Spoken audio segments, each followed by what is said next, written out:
Bien, damos gracias al Señor porque hemos podido avanzar en esta lista de los dones espirituales que están en Primera de Corintios, capítulo 12, versículo 8 en adelante. Esta es la sexta enseñanza y el quinto don en la lista que hemos mencionado. Vamos a leer entonces, como en las oportunidades anteriores, en los otros temas que hemos visto, Primera de Corintios capítulo 12 versículo 8, porque a este es dada por el Espíritu palabra de sabiduría, a otro palabra de ciencia según el mismo Espíritu, a otro fe por el mismo Espíritu y a otros dones de sanidades por el mismo Espíritu, que fue el don que vimos anteriormente, a otro, dice el versículo 10, el hacer milagros. Los dones espirituales no pueden ser usados por quienes los poseen cuando ellos quieran. No podemos usar los dones como nosotros quisiéramos y cuando quisiéramos. Es Dios quien obra en su voluntad cuando Él quiere y como Él lo estime. Cuando nosotros escuchamos la palabra milagro, lo primero que se nos viene a la mente son personajes como Moisés abriendo el mar rojo, o Elías haciendo descender fuego del cielo, o Jesús caminando sobre las aguas, pero no necesariamente quien posee un don de hacer milagros tiene que hacer estas cosas para demostrar que tiene el don, porque quizás nunca se vea enfrentado a estas situaciones. Vamos a ver cómo las personas que tenían este don se veían orillados a hacer, a que entrara en operación el don, porque estaban enfrentándose a una situación determinada.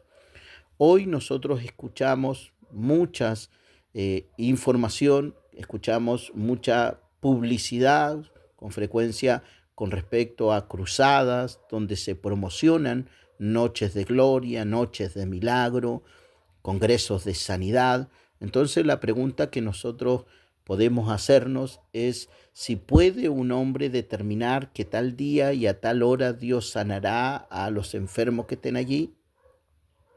¿Alguien puede asegurar que tal día va a ser un día de milagros y promocionarlo?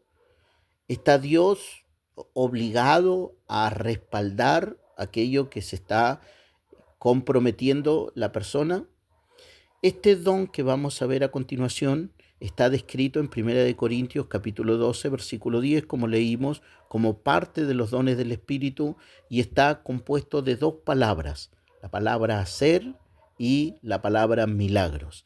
La palabra hacer se tradujo de una palabra griega energema, de allí viene una palabra que es familiar para nosotros, que es energía, que es un impulso que recibe un artefacto, un elemento o un objeto que lo hace moverse. Este impulso, esta energía proviene de una fuente externa. Por ejemplo, un artefacto eléctrico para que pueda funcionar necesita que se le conecte a una fuente de corriente. En el caso de los dones espirituales, es un impulso que proviene de Dios y que nos mueve a llevar a cabo algo determinado. La segunda palabra que aparece en este don es la palabra milagros, que se tradujo del griego dunamis, que significa poder, fuerza, capacidad. De allí viene otra palabra conocida, que es la palabra dinamita, una mezcla explosiva que cuando se activa produce una onda de destrucción. Eso es una dinamita. Pero el dunamis que describe aquí la Biblia es un poder o una fuerza o una capacidad sobrenatural. ¿Qué es algo sobrenatural? Algo sobrenatural es aquello que no está sujeto o no está sometido a las leyes naturales. Existen leyes naturales que rigen la creación y estas leyes son inquebrantables. Por ejemplo, está la ley de gravedad o de gravitación, y en la física se denomina la fuerza que ejerce la Tierra sobre todos los cuerpos, atrayéndolos hacia su centro. La gravedad es responsable de los movimientos que observamos nosotros en el universo, como la órbita de los planetas en torno al Sol o de la Luna alrededor de la Tierra. Gracias a la gravedad tenemos también la sensación de peso y es la que hace que los objetos caigan al suelo, que no se puedan elevar mucho. También tenemos la ley de causa y efecto. Se basa la ley de causa y efecto en la idea de que toda acción provoca una reacción, una consecuencia o un resultado. Por ejemplo, el consumo excesivo de algunos alimentos tiene como efecto la acumulación de grasas en el cuerpo y acarrea enfermedades que se pueden contraer, como la ley de la siembra y la cosecha. Lo que se hace también repercute. Hay otra ley que también es la ley de la vida y de la muerte. Esta ley establece que todo ser humano que nace está determinado a crecer y a morir. No importa su lugar de origen, su situación socioeconómica, ni política, ni cultural. Esta ley natural es ineludible. Nadie puede burlar la muerte o nadie puede esconderse de ella. Lo único seguro en la vida de toda persona, de todo ser humano, es la muerte. Todo lo demás es probable. Es probable que tengamos hijos, es probable que nos casemos, es probable que estudiemos, que nos realicemos en ciertas cosas. Todo aquello es probable. Lo seguro es la muerte. Todos moriremos un día. Luego tenemos otra ley también natural, que es la ley de la correspondencia. Como es arriba es abajo, como es abajo es arriba, como es en el interior es en el exterior. El mundo exterior se refleja en el interior. Las circunstancias inciden en el estado de ánimo. Las acciones externas, por ejemplo, de las personas, corresponden a sus pensamientos, a su creencia y a sus sentimientos. O sea, uno es lo que cree. Todo ser humano está sujeto a las leyes naturales, pero la capacidad con la que Dios ha dotado a algunos creyentes, a algunos de sus hijos, con este don de hacer milagros, la podríamos definir en base a estas dos palabras de la siguiente manera. El don de hacer milagros es una fuerza, un impulso que proviene de Dios, que nos mueve a hacer una obra que no está sujeta a las leyes naturales.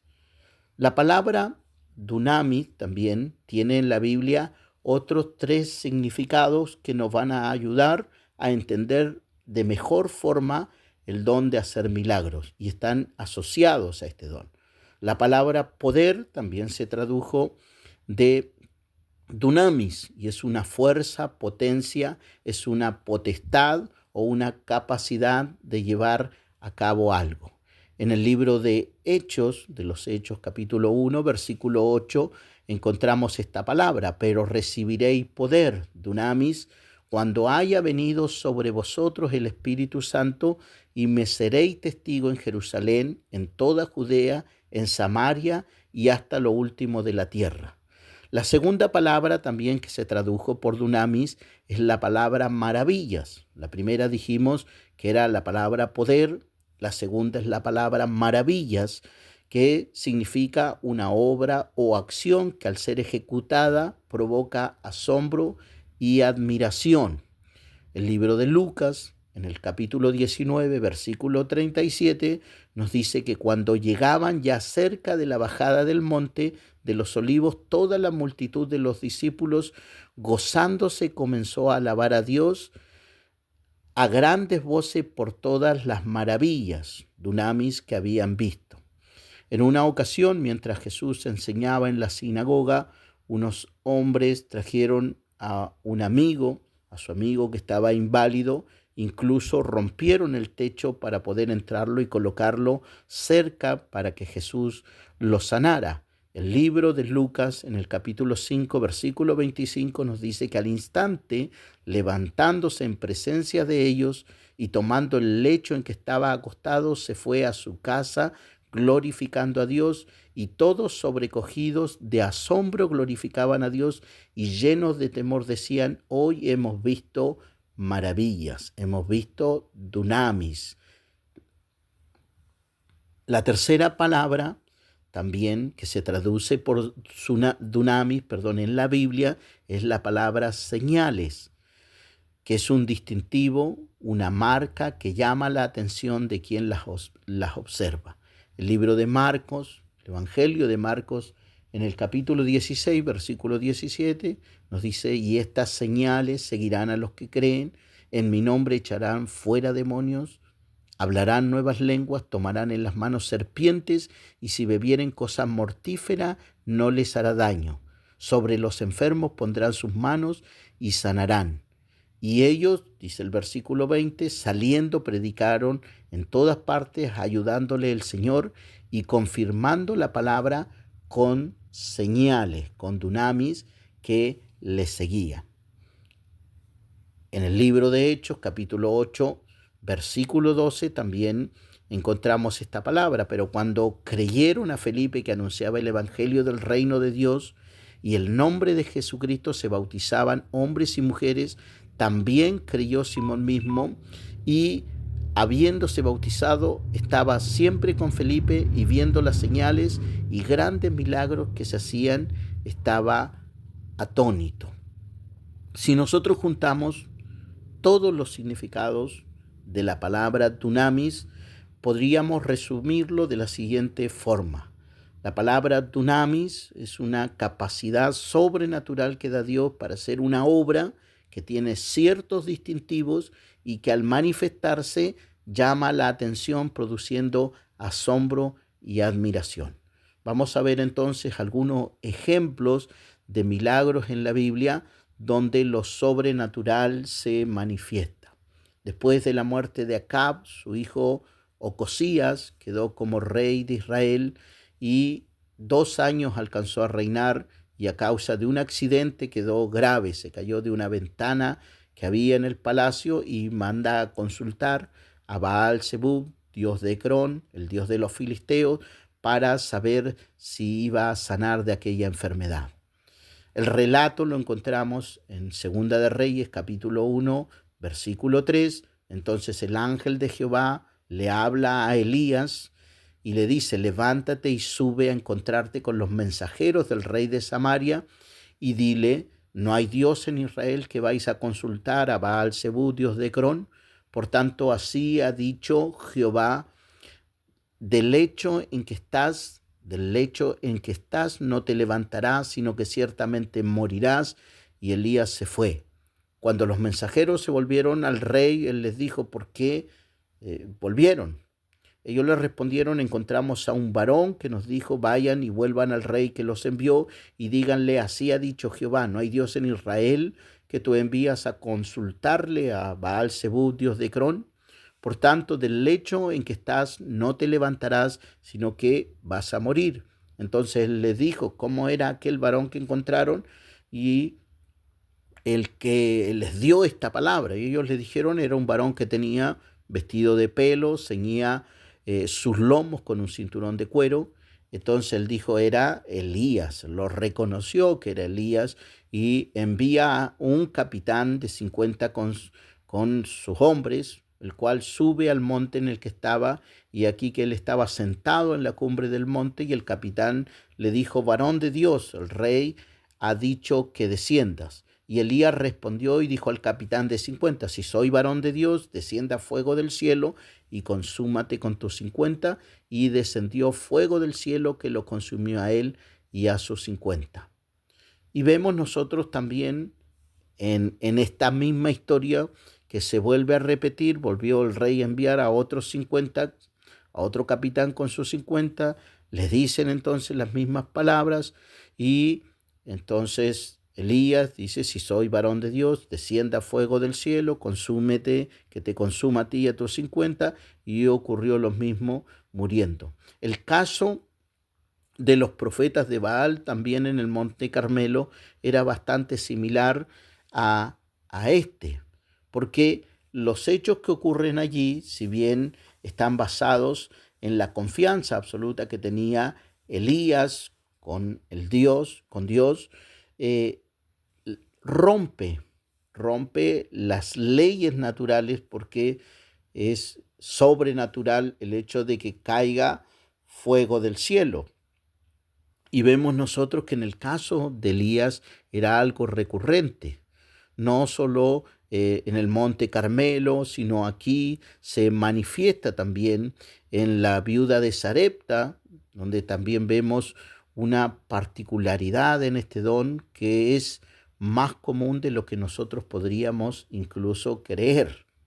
Por eso les decía que no necesariamente nosotros tenemos que hacer, quien posea un don de hacer milagros, tiene que hacer llover fuego del cielo, tiene que caminar sobre las aguas o tiene que cruzar un río en seco. En este caso, la Biblia nos dice que en el libro de Marcos, por ejemplo, capítulo 4, versículo 35, aquel día cuando llegó la noche, Jesús le dice a los discípulos, pasemos a la otra orilla, despide a la multitud, suben a la barca y entonces entraron. Había también con él otras barcas, pero se levantó una gran tempestad de viento y echaba las olas en la barca, de tal manera que ya se anegaban. Y él estaba en la popa durmiendo sobre un cabezal y los discípulos van a despertarlo y le dicen, Maestro, ¿no tienes cuidado de nosotros que perecemos? Y levantándose Jesús reprendió al viento y le dice al mar, calla, enmudece, cesa el viento y se hizo grande bonanza. Entonces Jesús se dirige a sus discípulos y le dice, ¿por qué ustedes están amedrentados? ¿Por qué no tienen fe? Entonces ellos temieron con gran temor y decían, ¿quién es este que aun el viento y el mar le obedecen? Una cosa que vemos nosotros en la manifestación del don de hacer milagros es que se presenta respondiendo a una necesidad. Si nosotros no nos vemos frente a una necesidad, entonces el don no se va a manifestar. Por eso Dios muchas veces nos orilla a una situación determinada para que el don se manifieste. Claramente se ve entonces que no está sujeto a las leyes naturales. En el caso de Elías, por ejemplo, no cae fuego del cielo cada vez que alguien lo desee, o no se calma un fenómeno de la naturaleza por solamente decirle al viento y al mar que se calmen, o como en el caso de Lázaro, que llevaba 4 días muerto, un cuerpo ya en descomposición, pero Jesús allí con una orden rompe las leyes naturales de la vida y de la muerte y lo resucita. El don de hacer milagros en este caso se manifestó también como una manera de resaltar el poder de Dios. María, cuando llega a donde estaba Jesús, al verle se postró a sus pies diciéndole, Señor, si hubieses estado aquí, mi hermano no hubiera muerto. El relato que nosotros vemos de esta historia nos dice que Jesús, de una forma intencional, cuando recibe la noticia de la enfermedad de Lázaro, se demoró. Cuando oyó pues que estaba enfermo, se quedó 2 días más en el lugar donde estaba. Pero no solamente se demoró para que le rogasen o para recibir algo para él. De hecho, la misma gente que estaba ahí se preguntaba, ¿no podía este que abrió los ojos al ciego haber hecho también que Lázaro no muriera? ¿No podía haber declarado una palabra de sanidad Jesús y haber sanado a Lázaro sin necesidad de haber ido allá? Esta enfermedad, dijo Jesús, no es para muerte, sino para la gloria de Dios. Como hemos visto nosotros, muchos de los dones espirituales, Dios los utiliza también para llamar la atención, para que el Hijo de Dios sea glorificado por medio de esta enfermedad, dijo Jesús. El propósito de este milagro en particular era netamente que Dios fuera glorificado, porque se corría la voz, se iba a correr la voz de la resurrección de Lázaro. Por eso Jesús cuando ora le dice, Padre, gracias te doy por haberme oído. Yo sabía que siempre me oyes, pero lo dije por causa de ellos, por causa de la multitud que está aquí alrededor, para que crean que tú me has enviado. Y habiendo dicho esto, clamó a gran voz, Lázaro, ven fuera. Y el que había muerto salió, atadas las manos y los pies con venda y el rostro envuelto en un sudario. Jesús le dijo, desatadle y dejadle ir. Entonces muchos de los judíos que habían venido para acompañar a María y vieron lo que Jesús hizo, creyeron en él.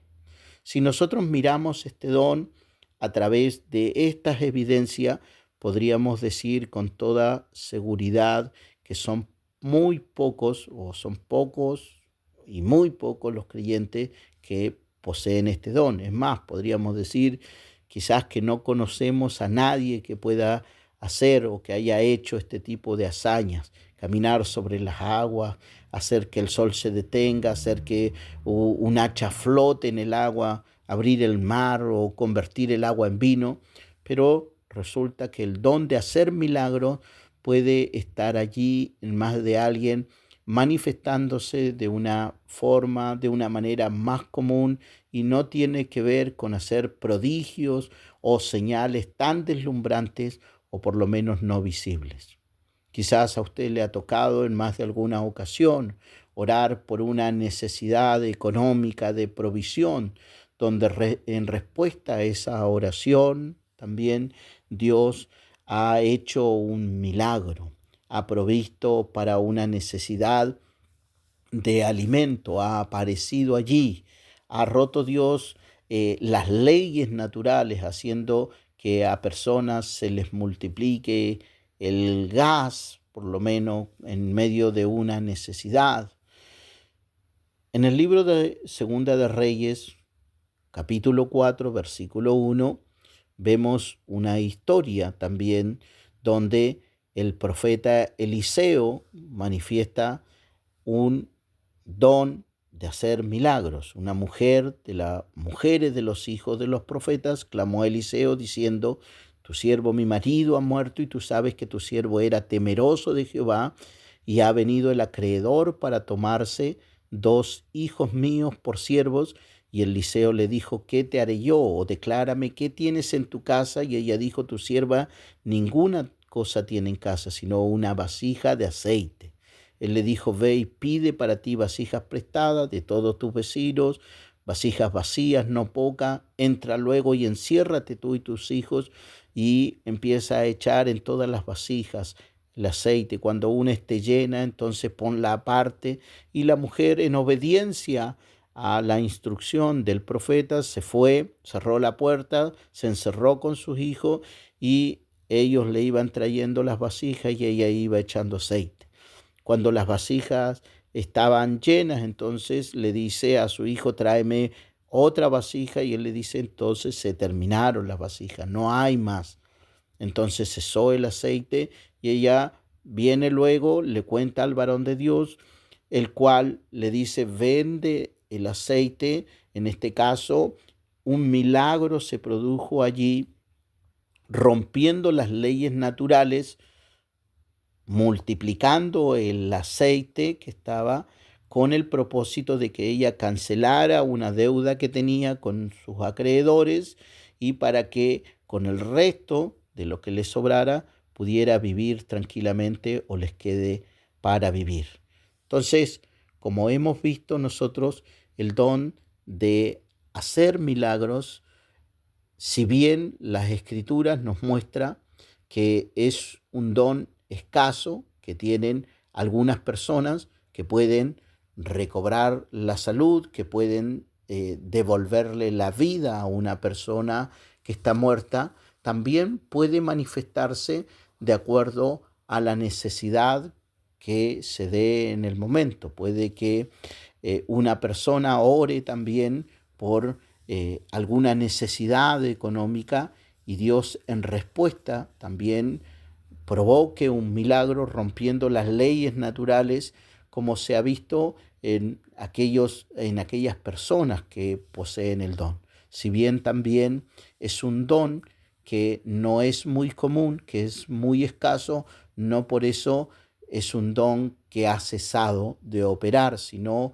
es un don que está, como todos los otros dones espirituales, está vigente con diferentes matices, porque no nos vemos enfrentados en este tiempo a las mismas necesidades, a las mismas dificultades que se vieron los profetas del Antiguo Testamento, o el mismo Señor Jesucristo, o los discípulos, porque vemos también cómo ellos también se enfrentaban a ciertas circunstancias, como el apóstol Pedro cuando camina también sobre las aguas, cuando también oran por un enfermo que está cojo, una persona que no podía caminar, y se produce un milagro que provoca que la gente que estaba allí viendo y aquellos que conocían a este personaje entonces eh, se acercaran para oír el mensaje del Evangelio. Siempre que se manifiesta un don, tenemos que tener en claro que tiene que tener este propósito, que es que Dios sea glorificado en aquella obra y que este don, esta manifestación de un don determinado, sirva para provecho también de la iglesia. Porque esto son las características que deben tener toda la manifestación de los dones. Vemos entonces que ningún don de los que está escrito o descrito en la Biblia tienen el propósito de que una persona determinada, quien lo posea el don, sea conocido o reconocido entre las personas. Si bien nosotros hemos visto que eso se ha dado en muchas ocasiones donde una persona no sabe administrar de una forma madura los dones espirituales, no, no tienen esa función, no tienen ese propósito. Cuando Dios equipa a su iglesia, cuando Dios equipa a sus hijos con dones espirituales, no lo hace para la gloria de la persona, no lo hace para el reconocimiento de la persona, sino más bien para que su nombre sea dado a conocer, para que su nombre sea glorificado, para que sus atributos sean comunicados, para que las personas conozcan a Dios y para que el mensaje del Evangelio también sea autenticado por medio de las obras que se hacen. Pero este es un don que, como todos los dones espirituales, sigue vigente hasta el día de hoy.